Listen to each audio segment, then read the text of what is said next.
NBA All-Star Blake Griffin making moves off the basketball court with the launch of his new podcast called The Pursuit of Healthiness, which is produced by Audible and OBB Sound. Blake Griffin joins us now to discuss. Blake, got to ask you about college basketball because it's such an open question right now. What do you think is going to happen to the season? It's a good question. I think probably what makes the most sense is to try to do some sort of just conference games only. I'm not sure if they can do a bubble or not, but it obviously has worked really well for the NBA, and it's expensive, but I think the NCAA needs to try to put a plan in action. So that would probably be the best bet, and then hopefully be able to play the tournament as it always is played. Well, if you were still at Oklahoma where you went, would you play right now?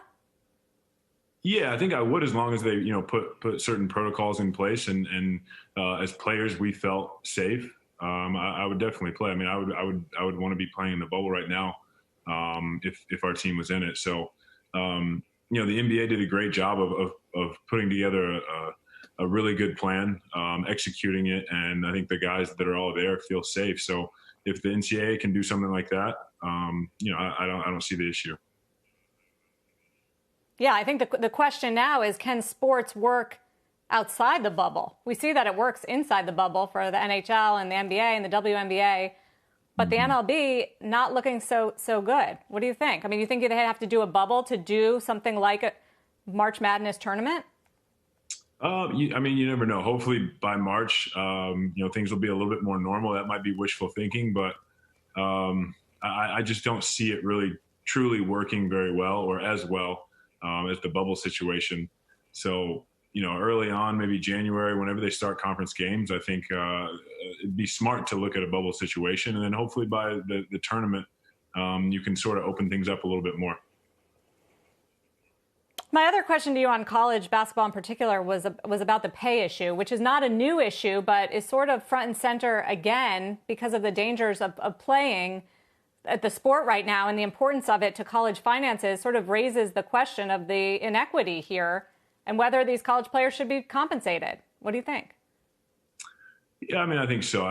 Look, these athletes are bringing in a lot of money for everybody's university. It doesn't have to be a crazy amount, but when we were in college, I think several guys, most guys on our team could have used some extra income. When you're playing a sport, you don't have the ability to go out and get a job. Because that is your job. When you're not in class, you're not in study hall. So making sure that players are somewhat taken care of. And I realize that getting a free education is a huge plus in itself. But I think making sure that students are able to live, student athletes are able to live a little bit more comfortably is probably important for these student athletes. So you said you liked the idea of a bubble. So how do you feel about not being in the bubble, Blake? And I wonder, at CNBC, we talk about the business costs of all of this. You have sponsorships with Red Bull and Jordan brand. Does your own brand, or do those brands suffer as a result of you not being able to play?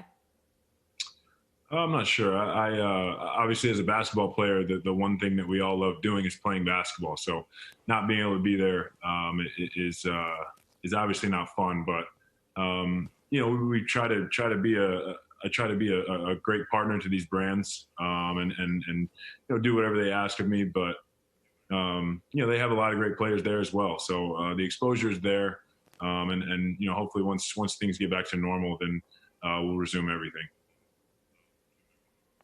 Why are you doing a podcast about healthy lifestyles, and how much of the conversations right now about health do you think revolve around the pandemic and how we might be doing things differently in the future?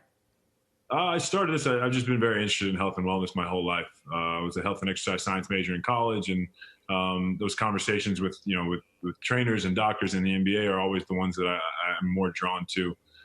So I really just started this so that I could sit down and talk with people who are leading their respective fields in the health and wellness vertical, and it's been really eye-opening just to sort of hear people's different perspectives.